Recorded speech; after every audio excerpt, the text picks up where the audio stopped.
올해는 날씨가 너무 안 좋았어요. 그리고 정상적인 패턴에서 벗어나는 날씨였어요. 그러니까 우기랄까 고온이랄까 이런 게 한 달 뒤로 밀려버리는 그런 특성이 있어서 작물 피해도 한 달 정도 늦게 왔어요. 그러다 보니까 작물도 그 우기를 지나서 회복하는 시점도 한 40일 뒤로 넘어와 버렸고요. 그래서 이제 나무는 회복해서 정상적으로 가는 나무예요.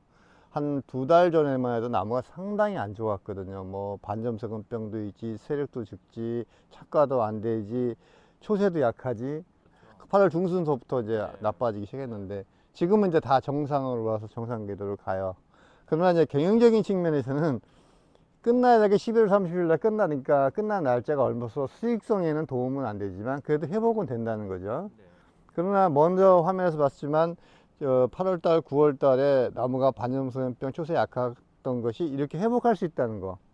이거는 다른 이유 때문이 아니고요.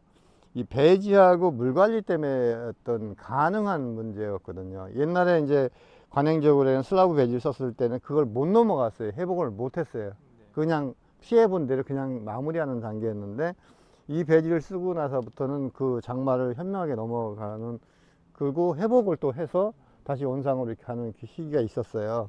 그래서 그 원인 중에 하나가 뿌리가 건강하면은 덩쿨이 망가져도 일정 시간 지나면 회복이 된다는 거죠. 근데 뿌리가 약하면은 일정 시간 지나도 회복이 안 돼요. 왜? 얘가 충분히 어떤 근압이 있어 충분히 일을 해줘야 되는데 안 하게 되면 얘 회복 속도가 자꾸 뒤로 가요. 늦게 가고 늦게 효과가 나타나요. 그러다 보니까 회복을 못하고 작기를 끝나는 경향이 많거든요. 근데 이 백을 바꾸고 드리퍼도 바꾸고 물관리도 바꾸고 난 다음부터는 장마 후에 장마만 끝나고 나면 바로 회복이 되는 그런 패턴을 보였는데 올해는 이제 한 달 늦게 왔기 때문에 한 달 늦게 이런 현상이 왔어요. 이렇게 백배지는 몇 년 정도 사용하신 거예요? 예구에서 2015년부터 21년도까지 해봤고 그 이후로는 저희 집에서 이제 외국에서 수입하는 라인을 통해서 수입을 해서 이제 국내에서 지금 하고 있고요. 그 2015년 이전에는 제가 수제작으로 만든 백으로 좀 시도를 해봤죠. 왜? 관행 배지 슬라브 타입은 이런 문제가 있는데 요거를 좀 이런 식으로 바꾸면 어떨까 해서 나름대로 시도를 해봤는데 해외 시장 가니까 해외 시장에는 이게 있더라는 거죠. 그래서 선택을 써봤고요. 거기서 이제 검증 과정을 확실히 낫다고 평가가 돼서 저희 농장에는 이제 전량 도입하는 단계입니다. 다르게 관리하시는 부분은 어떤 게 있어요? 백배지기 때문에. 아까 지금 기존에 있는 대부분의 농가가 다른 점은 저희 집에는 배지 물성은 똑같아요. 코코넛 피트 똑같아요. 근데 배지 성형이 틀리고요. 1m 타입으로 해가지고 베개처럼 됐던 거를 이제 매주처럼 만들었다는 거 하고요. 그다음에 드리퍼 숫자가 일반 농가들보다 많아요. 드리퍼 숫자가 일반 농가들은 모종 하나에 드리퍼 하나인데 나는 가능한 2개고요. 그 다음에 또 하나는 물 관리를 다른 농가들은 1에 80에서 120 정도를 주는데 저는 50cc로 적게 주면서 자주 줘요. 한 번에 네. 50cc씩 50에서 60 정도 편차를 두면서 주는데 조금씩 자주 주는 타입이에요. 자주라는 건 어느 정도? 일반 농가보다 2배 반 정도를 준다고 보면 될 것 같아요. 그거는 뭐 봄, 여름, 가을 관계없이 네. 2배 이상? 네, 횟수가 한 2배 반 정도 주게 되면 일반 농가보다 급액량은 한 20%가 늘어나요. 네. 근데 폐획량은 일반 농가하고 비슷하게 가요. 많이 먹는다는 뜻이죠. 그쵸. 많이 먹는 거죠. 왜냐면, 왜 그러냐면은, 이 배지하고 드리퍼나 물 주는 스타일이 작물이 많이 먹을 수 있는 환경을 조성을 해요.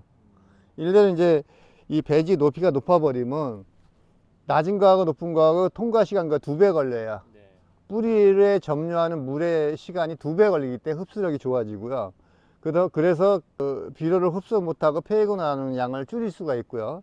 둘째는 뭐냐면 이 높이가 높아지다 보니까 물이 머무는 공간이 길어져요. 그러니까 작물 뿌리가 좋아하는 위치를 찾기가 편하다는 거죠.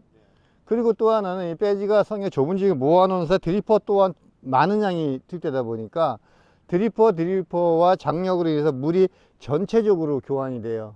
근데 관행 같은 경우는 드리퍼와 드리퍼 사이가 상당히 넓어요. 그 다음에 드리퍼 밑에는 교환이 되지만 드리퍼와 드리퍼 사이는 사각지대가 있단 말이죠. 그러면 배지가 있어도 활용 못하는 죽어있는 배지가 돼버리고요. 이거는 배지가 가지고 있으면 100% 활용하는 배지가 돼요. 그래서 지금까지 이렇게 그 작물이 우기 동안 다 회복할 수 있었던 원동력은 배지 문제, 드리퍼 문제, 물관리 문제, 기타 등등 이런 근권분 문제로 인해서 극복한 것이지, 제 온실 구조가 원숭이 뛰어나서, 재배기를 뛰어나서 회복한 것은 아니라는 것이죠. 그래서 지금까지는 근권부 가지고 문제 해결해 왔지만, 향후 앞으로는 근권부를 제가 할 수 있는 거는 이제 최대한 제가 응용을 해 봤기 때문에, 이 지상부를 이제 손을 해서 지상부에서 폐해를 좀 줄이려고 노력하는 것을 올해부터 시작하고 내년도에 성과를 볼 생각입니다. 그럼 오늘 작게는 마무리는 언제쯤으로 보고 계세요? 11월 말 정도 지금 생각하고 있거든요. 지금 화방이 4개 정도 남았어요. 하나, 둘, 셋, 넷. 이게 이제 빠르면 일주일 정도 걸리고 늦으면 8일 정도 걸려요. 외부 날씨에 따라서 온도를 조절하게 되면 말일날 끝날 수도 있고 초에 끝날 수도 있고, 그거는 한 달력적으로 움직일 것 같고요. 지금 작물의 상태는 지극히 정상입니다. 나무도 그렇고 초자도 그렇고 뿌리도 그렇고 모든 게 정상인데 끝나는 날짜에 정해져 있어요. 이렇게 작물이 좋은데도 11월 말에 정리하시는 이유는 뭐 때문에? 난방비죠. 난방비 때문에. 예, 지난 시간에 작년까지 비보다 난방비가 거의 2배 정도 들어간다고 봅니다. 저는 주로 전기 난방을 하는데 네. 예, 난방비가 장난이 아니에요. 앞으로도 겨울 재배는 힘들다고 봐야겠죠. 이런 아마 향후 앞으로도 겨울 재배도 난방비가 그 원가에 차지하는 양이 많기 때문에 그게 가장 변동폭이 크고, 또 하나 중요한 건 뭐냐면, 난방비 석유가 기름값이 변하면 비닐값도 변하고 또 모든 게 다 변해요. 연동돼.